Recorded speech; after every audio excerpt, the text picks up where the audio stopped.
सत्यवान जी को पसंद किया सावित्री जी ने, राजा की पुत्री थी, छूट दे दी कि भारत में जो तुम्हें लड़का पसंद आवे।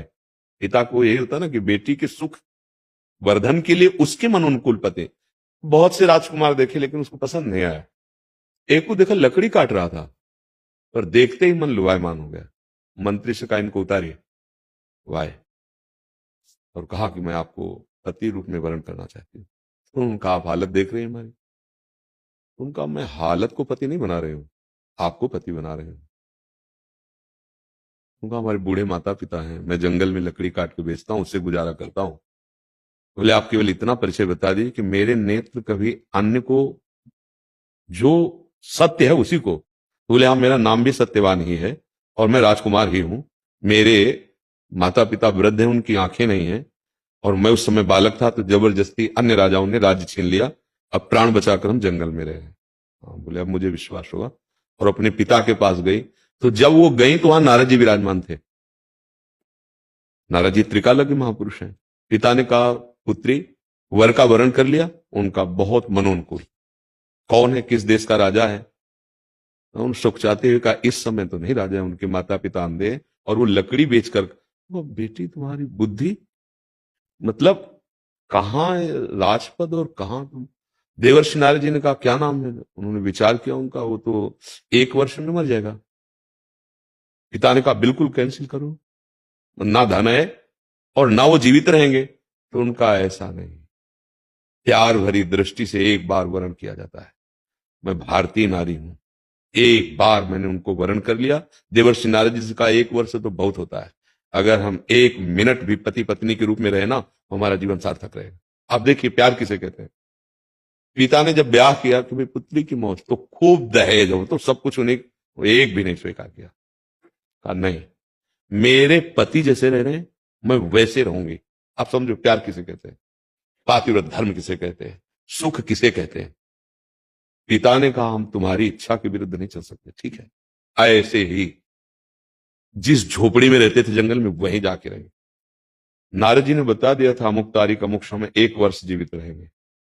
बस रोज प्यार से सेवा करती, माता पिता की उनके और उनकी। कभी कोई याचना नहीं की, क्योंकि याचना करने का रास्ता ही नहीं रह गया था। वो तो लकड़ी बेच के जीवन यापन करते थे, और याचना करनी होती तो अपने पिता से प्राप्त भोग सामग्री एकत्रित कर लेती, महल बनवा लेती, वही जंगल में बनवा लेती। जो समय 2-3 दिन रह गए, खाना पीना सब उनको पता है ना। आखिरी दिन जो था तो सत्यवान से कहा आज तक नहीं मांगा, एक बात मांगती हूं। क्या? आज अपने साथ मुझे ले चलो। उनका माता पिता की सेवा में अभी तक रही आप, और आज बोले आज मेरा मन है कि आप जहां जाओगे आज मैं आपके साथ रहूंगी। बताया नहीं, साथ गए।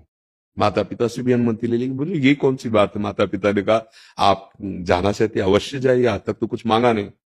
और निरंतर मंत्र चल रहा है, भगवत मंत्र। और अपने पति के साथ वो लकड़ी काटने के लिए चढ़े, उनका सर दर्द कर, उनका सावित्री सर दर्द कर रहा, उनका भगवान उतर आइए, तुरंत वो समझ रही आइए। और गोद में से सर रखा, शिव आंख मूंदी, सामने देखा भयंकर भैंसे पर सवार धर्मराज यमराज। वो देवी पवित्र ब्रह्मचर्य से रही, पति का वर्ण किया, इतनी सामर्थ्य कि वो अव्यक्त स्वरूप धर्मराज को देख लिया। धर्मराज ने यमपास से जीवात्मा को शरीर से निकाल लिया, चल पड़े। उसने मन में निश्चय किया मन वचन कर्म से मैं अपने पति के सिवा आज तक किसी को गलत दृष्टि से नहीं देखा, तो मेरे में सामर्थ्य हो जहां ये जाए मैं इनके पीछे चलूं। आकाश मार्ग में चलने लगी। ये भगवान श्री कृष्ण द्वैपायन व्यास देव जी द्वारा रचित महाभारत में चरित्र है। पीछे मुड़ के देखा चूड़ी और नूपुरों की खनकार से, तो उनका देवी ये असंभव है, तुम हमारे साथ हमारे लोक में नहीं जा सकती, क्योंकि मृत्यु लोक का शरीर है। और सत्यवान के सिवा तुम अगर कोई वरदान मांगो तो मैं दे दूंगा, क्योंकि तुम पति से प्रेम करती हो ये देख करके। तो उनका हमारे सास ससुर का राज्य जो छिन गया है वो उनको प्राप्त हो जाए, उनके नेत्र प्राप्त हो जाए, तथास्तु ऐसा ही हो। फिर चले, फिर पीछे देखा है। उनका बेटी तुमसे कहा, फिर भी मैं प्रसन्न हूं, एक वरदान और मांग लो। तो उनका मैं अपने पिता की अकेली पुत्री हूं, उनके पुत्र हो जाए, तथास्तु। देखो दोनों कुल पावन कर देती पतिव्रता। फिर धर्मराज, उनका बेटी मैं तुम पे बहुत प्रसन्न हूं क्योंकि तुम पवित्र हो, एक वरदान और मांग लो बस। तो जल्दी से उनका मेरे भी पुत्र हो जाए, उनका तथास्तु। अब वो जल्दी में ये नहीं समझ पाए कि मतलब, अब उन्होंने कहा अब पीछे क्यों आ रहे हो? तो उनका, भगवान आपको पता होना चाहिए मैं पतिव्रता हूं और पुत्र केवल पति से ही प्राप्त होता है, आपको हमारे पति छोड़ने होंगे। तो उनका, धन्य है धन्य है। मेरी बुद्धि को भी ठग लिया। मतलब आपके धर्म में इतनी सामर्थ्य, पातिव्रत धर्म में, जाओ बेटी। और सत्यवान को मुक्त किया, पिता का राज्य मिला और अपने पिता को वहां संतान उत्पन्न, सर्व सुख प्राप्त हो गए। क्या हुआ? धन काम आया क्या? धर्म काम आया। हम आज इसी भाव में बह रहे हैं। दोनों के हृदय में यदि सांसारिक अन्य सुखों का महत्व है तो प्यार पे कुल्हाड़ चल जाएगी, आप देख लीजिए। और अगर प्यार केवल महत्व रखता है तो धन और वस्तु अपने आप आ जाएगी, सब कुछ प्राप्त हो जाएगा।